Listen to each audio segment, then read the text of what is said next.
Hai semuanya, selamat hari Jumat ya. Bagaimana dengan kabar kalian pada hari ini? Kuharap semua dalam keadaan yang baik-baik saja.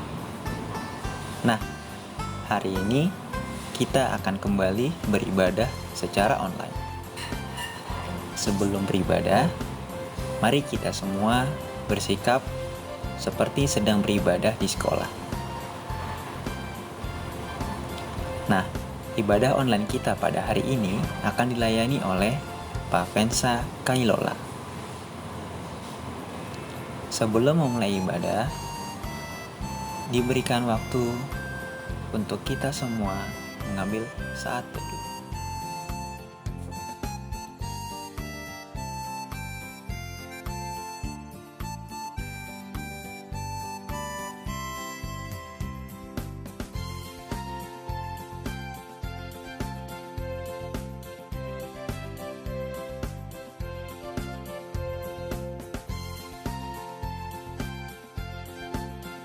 Ya. Untuk memulai ibadah kita pada hari ini, mari kita bangkit berdiri dan menyanyikan lagu dari Kidung Muda Mudi 128, Ku Diberikan Kidung Baru.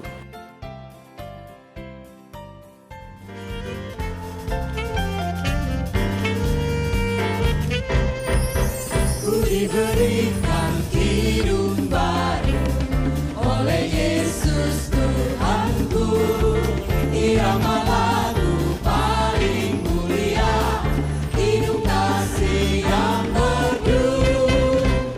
Hatiku bersukacitalah, bersukacitalah, bersukacitalah. Hatiku bersukacitalah di dalam Yesus Tuhanku. Marilah kita siapkan hati dan pikiran kita, dan kita akan berdoa untuk memohon penyertaan Roh Kudus di dalam peribadahan kita pada hari ini. Mari kita berdoa. Ya Bapa, saat ini kami anak-Mu berdoa, memohon kasih dan karunia-Mu, supaya Engkau hadir di tengah kami. Kami yang akan memulai ibadah pada hari ini berserah di dalam tangan-Mu, supaya Engkau memberikan penyertaan serta hikmat dan berkat-Mu melalui ibadah yang kami lakukan ini. Terima kasih Bapa, kiranya hanya kasih setia-Mu yang menyertai kami mulai dari hari ini hingga selama-lamanya. Amin. Baiklah, sekarang kita akan membuka dan membaca kitab Mazmur yang terambil di dalam Mazmur pasal yang ke-65 ayat pertama sampai dengan yang ke-5. Kita akan membaca kitab Mazmur ini secara bersama-sama. Nyanyian syukur karena berkat Allah untuk pemimpin biduan, Mazmur Daud. Nyanyian. Bagimulah puji-pujian di Sion ya Allah, dan kepadamulah orang membayar nazar. Engkau yang mendengarkan doa, kepadamulah datang semua yang hidup karena bersalah. Bila mana pelanggaran-pelanggaran kami melebihi kekuatan kami, Engkaulah yang menghapuskannya. Berbahagialah orang yang Engkau pilih dan yang Engkau suruh mendekat untuk diam di pelataran-Mu. Kiranya kami menjadi kenyang dengan segala yang baik di rumah-Mu, di bait-Mu yang kudus. Kini, tiba saatnya kita akan mendengarkan firman Tuhan. Sebelum itu, saya mau ajak kita semua untuk bangkit berdiri dan menyanyikan lagu Pribadi yang Mengenal Hatiku.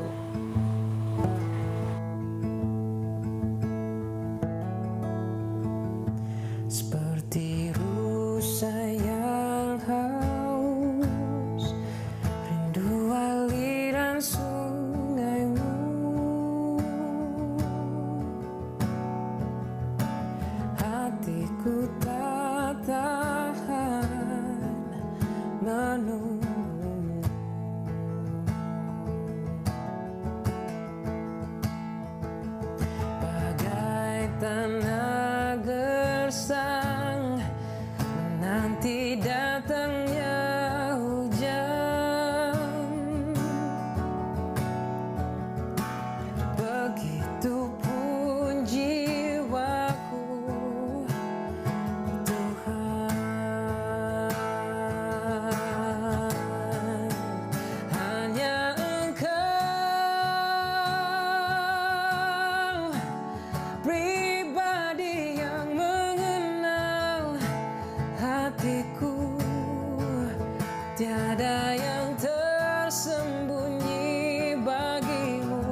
Selamat pagi anak-anak. Selamat bertemu kembali dengan Pak Vensa di dalam ibadah di pagi ini. Saat ini Pak Vensa akan membacakan dan membawa renungan di dalam ibadah kita di pagi ini. Kita akan membaca firman Tuhan yang terambil dari kitab Ibrani. Kitab Ibrani 11 ayat 30. Sudah? Kalau sudah menemukan Ibrani 11 ayat 30, biarlah Alkitab kita tetap terbuka dan kita minta tuntunan Roh Kudus untuk pembacaan firman Tuhan di pagi ini. Mari kita berdoa. Puji syukur kami naikkan kehadirat-Mu yang kudus ya Tuhan.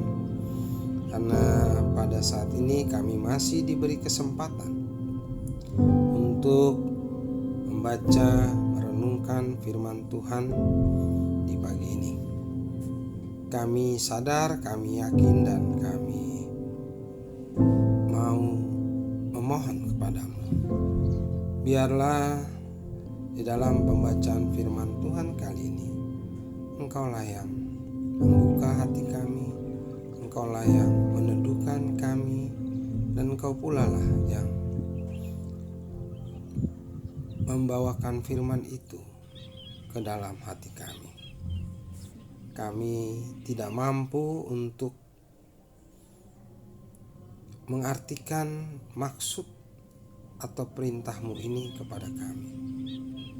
Oleh sebab itu kami mohon tuntunan-Mu untuk menuntun kami di dalam pembacaan firman Tuhan. Biarlah Roh Kudus-Mu selalu memenuhi hati kami, sehingga kami boleh menerima firman kebenaran-Mu dan berkat-berkat-Mu. Di dalam nama Tuhan Yesus kami naikkan doa permohonan kami. Amin. Ibrani 11 ayat 30. Demikian firman Tuhan. Karena iman, maka runtuhlah tembok-tembok Yeriko setelah kota itu dikelilingi 7 hari lamanya. Demikian firman Tuhan. Berbahagialah kita yang mendengar dan dapat melakukan di dalam kehidupan kita hari lepas hari. Haleluya. Anak-anak, kalian tentu pernah dengar cerita tentang bagaimana bangsa Israel mengalahkan kota Yeriko. Kota Yeriko bukanlah kota yang lemah, sebab kota itu dikelilingi oleh tembok yang tebal, sehingga bukan pekerjaan yang mudah bagi bangsa-bangsa lain untuk dapat menaklukkan atau merebut dan mendudukinya.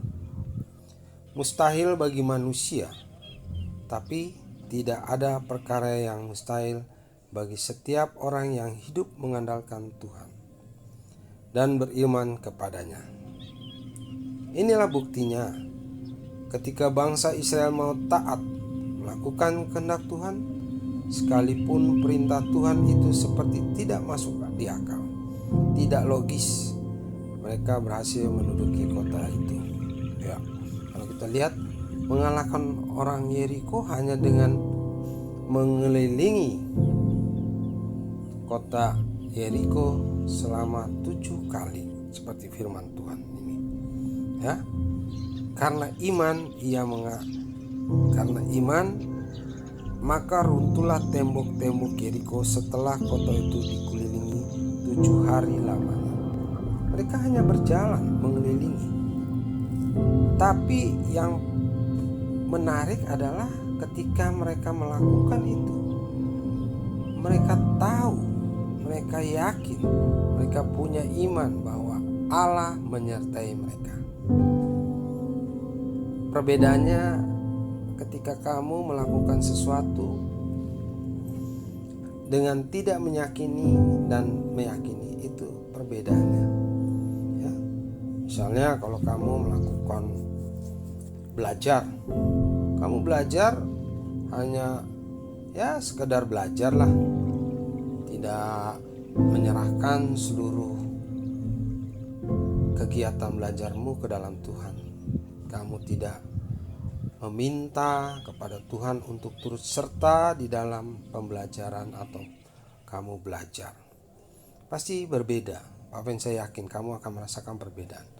Tentu ketika kita minta Tuhan tuntun kita dalam belajar, maka ada sesuatu sukacita atau keyakinan bahwa apa yang kita pelajari ini akan menjadi kemampuan kita untuk menghadapi misalnya ulangan, akan menjadi sesuatu yang sangat berguna bagi kita. Tapi kalau hanya belajar dengan kemampuan sendiri, maka setelah belajar kamu seakan-akan tidak ada orang bilang tidak ada semacam sukacitanya ya. Nah, begitu juga dengan bangsa Israel ya, bangsa Israel berjalan mengelilingi kota itu dengan iman mereka percaya bahwa Tuhan menolong mereka ya, sehingga kota Yeriko dapat mereka rebut. Itu yang pertama, kita lihat dari iman, bahwa melakukan sesuatu dengan iman itu sangat besar pengaruhnya terhadap kehidupan kita atau pengaruhnya terhadap pekerjaan kita. Tapi ada satu hal lagi yang perlu kita lihat. Jadi ada dua hal. Pertama, kita melakukannya dengan iman, percaya bahwa Tuhan akan menolong. Dan yang kedua, yang suruh mereka atau bangsa Israel berjalan mengelilingi itu siapa? Tuhan kan?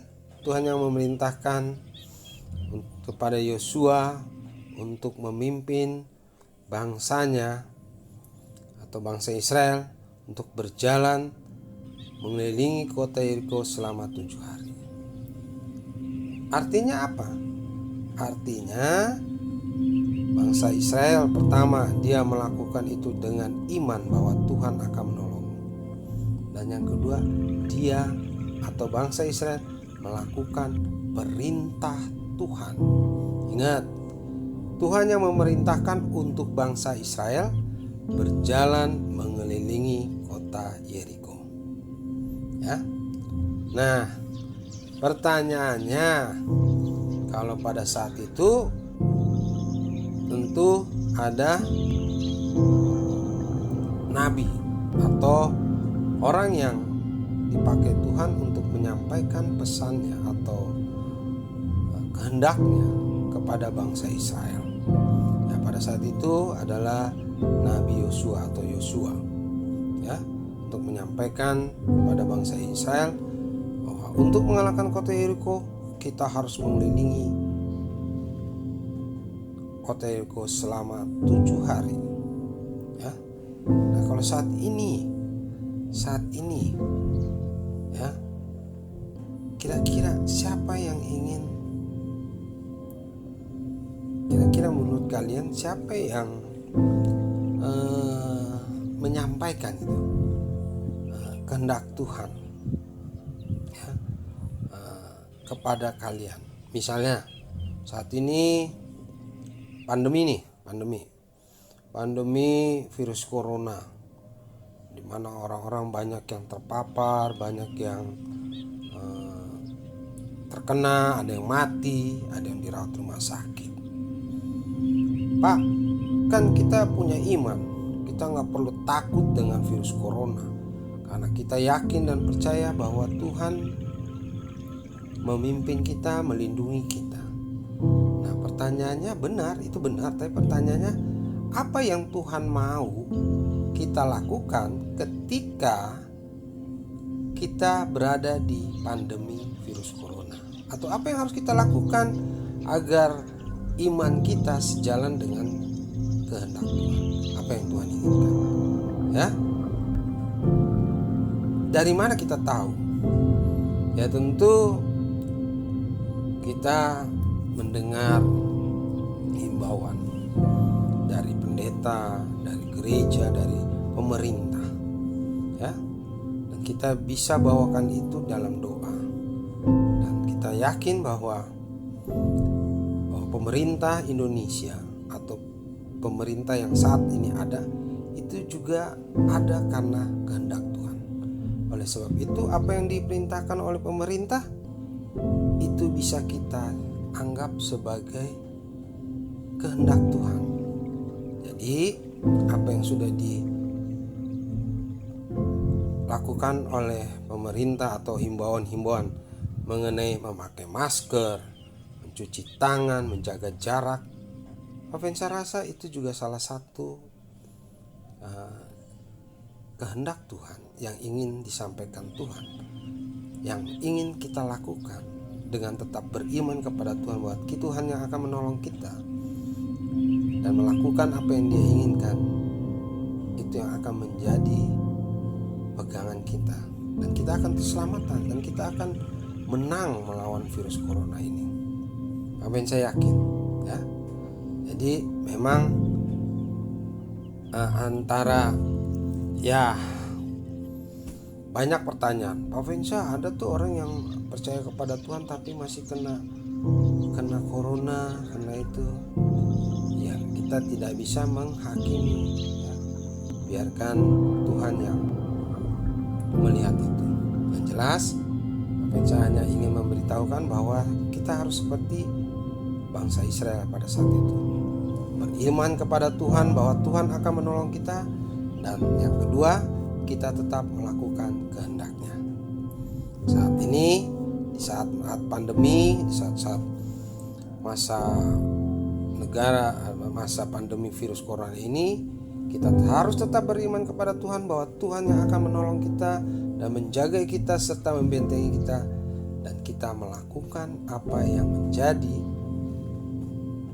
himbauan atau aturan atau protokol kesehatan yang telah ditetapkan oleh pemerintah. Dan kalau kita tetap melakukan ini dan tetap beriman kepada Tuhan, maka Pak Ben, saya yakin Tuhan akan tetap menjaga dan melindungi kita, dan kita terbebaskan dari virus corona. Tuhan memberkati kita. Amin. Kita akan berdoa. Mari kita berdoa.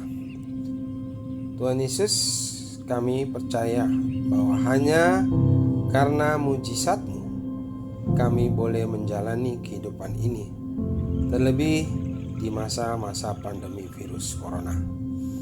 Kami tahu banyak persoalan yang kami hadapi, baik keluarga kami, ayah kami, ibu kami, adik-adik kami, maupun kami yang di masa-masa pandemi ini terus mengalami pergumulan-pergumulan, baik di sekolah, di lingkungan keluarga, maupun di persekutuan kami.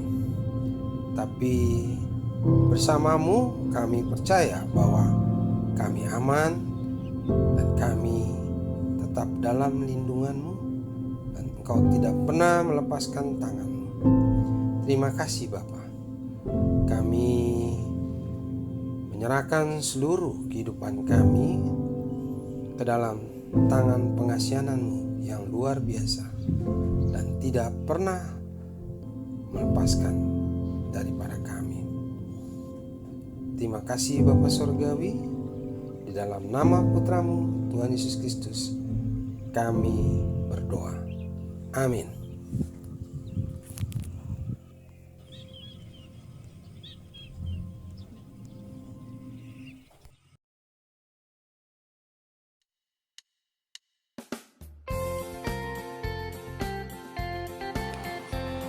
Dengan berakhirnya penyampaian renungan firman yang telah dibawakan, itu juga menandakan bahwa kita sudah sampai di akhir ibadah kita pada hari ini. Jadi ibadah rutin tiap Jumat kita telah selesai, dan minggu depan kita akan masih tetap mengadakan ibadah secara online. Dan untuk kita semua tetap jaga dan patuhi protokol kesehatan. Tuhan Yesus memberkati dan menolong kita semua.